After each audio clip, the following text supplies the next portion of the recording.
কি কাণ্ড হ'ল হালপা পালি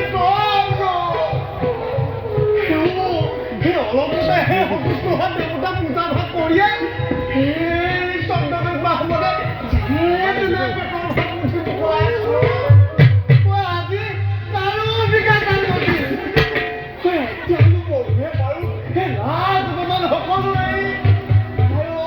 সুন্দৰ পাছে পাছে ঘূৰি ফুৰিব লাগে নে ডিঙিৰ হৰ পাব নাই হাতত দীঘল যাব নাই নাইতো নাই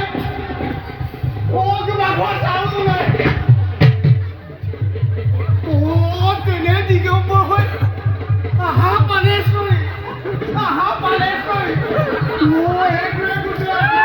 ঘূৰি পৰিছে